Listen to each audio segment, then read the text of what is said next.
Aqui comigo no SBT Meio Dia no estúdio, ao vivo, está o Rogério Eduardo Silva, que é da Comissão de Moralidade Pública da OAB, a Ordem dos Advogados do Brasil. Muito obrigada, Rogério, pela sua presença. A eleição é sempre um momento de mudança e a gente precisa conhecer as pessoas que a gente vai votar. Primeiramente, pergunta básica: qual é a função de um vereador? Ele exerce duas funções básicas. Exatamente. Boa tarde, Juliane. Boa tarde aos telespectadores. O vereador, basicamente, ele faz legislação no âmbito municipal e fiscalização do poder público municipal. Essas duas atividades são essenciais justamente para quê? Primeiro, por meio da legislação, para criar normas, leis que possam regular a atividade do município. E segundo, a fiscalização no âmbito de quê? De controlar a administração pública. É muito importante que o eleitor veja que toda a escolha que nós vamos ter no processo representativo, ela é guiada por vários fatores, por vários elementos. Então, por exemplo, quando a gente escolhe um vereador, esse vereador tem objetivos pessoais. Então, assim, o que me parece que choca ou que deixa as pessoas desiludidas recentemente? Eu escolho um vereador que daqui a 2 anos vai ser candidato a deputado estadual. Mas eu elegi ele para ser 4 anos vereador. É porque ele tem um objetivo pessoal, de repente, uma carreira política que faça com que ele queira galgar outros postos. Me parece que esse ponto, assim, de cobrar do vereador, saber o que ele vai fazer e saber também dessas questões pessoais, são fundamentais para que o eleitor possa verificar no domingo qual o candidato que melhor representa os seus interesses. É importante também saber a competência. Ele tem limites. O que é o cargo dele não é o cargo do prefeito. O que lhe compete pode competir ao prefeito e não a ele. Sim, então é preciso saber essa diferença. Sim, e me parece que nessa eleição municipal os candidatos tentaram mostrar à população uma melhoria de uma série de serviços básicos que muitas vezes não são tão fáceis assim de melhorar. Então, muitos problemas que nós vamos ter, como saúde, como segurança, por mais que os candidatos a vereador tenham interesse e os próprios candidatos a prefeito tenham interesse em melhorar, esse é um sistema complexo que muitas vezes não fica à disposição do município todos os elementos para melhorá-los. Então, o vereador e o prefeito têm que saber bem os limites do que eles podem fazer e a necessidade de atuação em conjunto, tanto com o Estado quanto com a União, para melhorar esse tipo de serviço. Querendo ou não, nós estamos falando de transparência. É preciso transparência e nós somos um fiscalizador disso na questão pública. Olha só, você sabe que uma das cidades mais transparentes do Brasil fica aqui em Santa Catarina? Veja só. Na revista Exame, de maio de 2015, uma reportagem traz no título: apenas 2 cidades têm nota 10 em transparência. A boa notícia é que uma delas é a Piúna, em Santa Catarina. O levantamento foi feito pela Controladoria Geral da União, que avaliou a transparência pública em 492 municípios do país. O estudo foi feito em comemoração aos 3 anos da Lei de Acesso à Informação, que garante o direito dos cidadãos a terem acesso às informações do governo. O levantamento levou em consideração as 27 capitais, mais 465 municípios com até 50 mil habitantes. Desse universo, apenas 2 cidades tiraram nota 10, São Paulo e Apiúna. E não para por aí. Basta agora abrir o site da Prefeitura e na página principal outra notícia.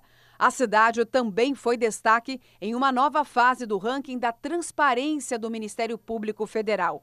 Em junho deste ano, foi divulgada a nova classificação do ranking da transparência.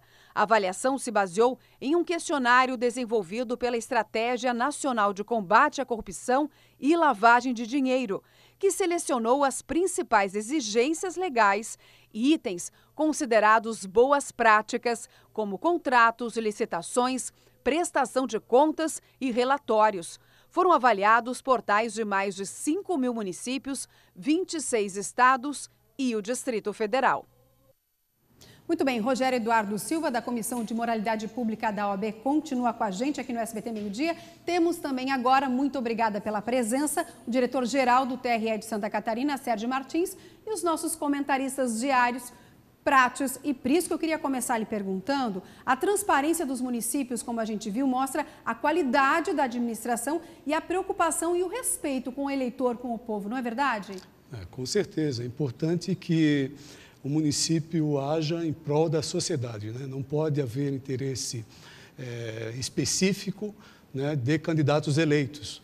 Daí a importância de se apurar o histórico, né? De se verificar existe o histórico. portal Transparência, né? Basta o eleitor procurar. É importante verificar se esse município, se esses eleitos, né, esses agentes públicos têm conferido a transparência, né, que é necessária para que a sociedade possa fiscalizar, ter instrumentos, inclusive, para verificar a boa atuação desses gestores. Por falar em transparência, Sérgio, eu te perguntaria o seguinte: nós tivemos nessa eleição a primeira experiência sem doação empresarial. Foi uma eleição mais curta e com menos recursos. Eu lhe perguntaria, o tribunal percebeu alguma modificação em termos da movimentação dos candidatos, dos partidos, das coligações, em termos de gastos?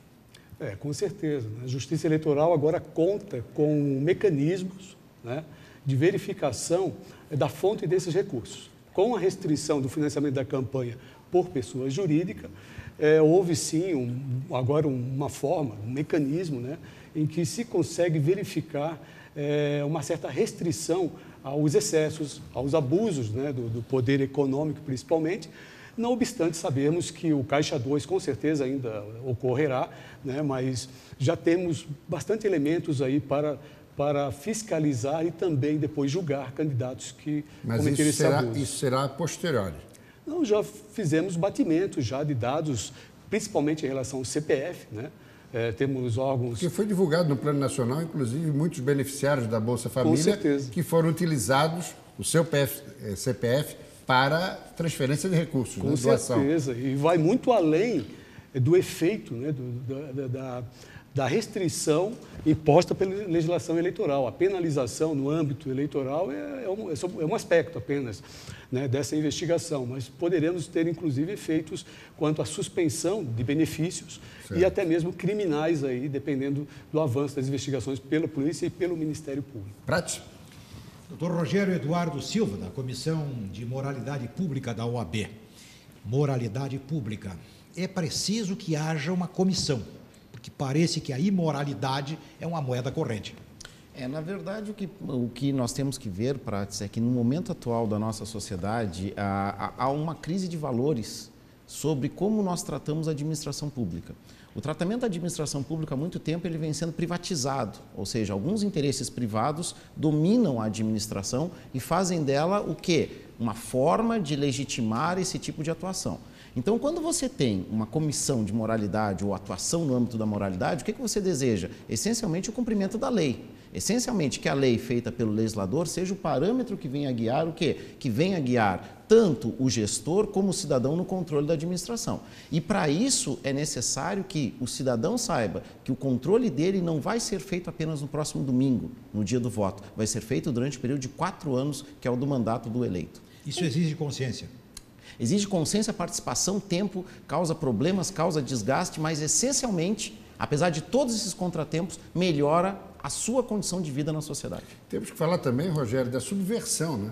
Porque desde que o presidente Lula, em 2006, para justificar o mensalão, falou que era Caixa 2, parece que Caixa 2 é permitido, não é crime. Isso é um escândalo, né? As campanhas, eu acredito que nos últimos anos, elas se acostumaram com o Caixa 2, por quê? Porque a forma como você vende uma eleição é uma forma muitas vezes fantasiosa. Veja, nós não discutimos alguns problemas centrais do processo eleitoral. Aqui em Florianópolis nós não discutimos, pelo menos eu não vi, o problema da previdência dos servidores públicos municipais, que é um problema que na atual administração, inclusive, levou a um problema na base do governo. Isso não foi objeto de discussão. Nós vamos eleger um prefeito domingo ou no último domingo de outubro e não sabemos como ele está pensando esse ponto que é central, tanto para a administração como para a continuidade do mandato. Então, isso tudo acaba gerando que o Caixa 2, ele possibilitou o quê? Essa fantasia. E agora, nessa primeira eleição sem Caixa 2, acho que é importante... Supostamente sem Caixa 2, supostamente, né? Então, pelo menos sem o Caixa 2, digamos assim, tão explícito, é importante que a gente possa refletir até para ver se realmente a negação do financiamento privado é bom. Ok. Vou falar um pouquinho agora do trabalho do TRE, que é importante também, até porque o TRE tem um site, muitos eleitores têm dúvidas, né? Eu tenho um site aqui que é tre-sc.jus.br. Vai disponibilizar todas as informações sobre votos válidos, votos em branco. Existem aplicativos também que a gente pode baixar, isso, Sérgio, para acompanhar a votação em tempo real. Lá você encontra de tudo um pouco. Quais as principais dúvidas? É bem completo, né? Nós completo, temos site. informações para o eleitor verificar a situação do candidato, né? Então já é possível, em tempo real, desde o início do julgamento dos registros, já contávamos com essa informação. Ou seja, a investigação pode ser feita antes do exercício do próprio voto, né? Exatamente. Temos, se chama CANDE e prestação de contas, né? O sistema disponível no site.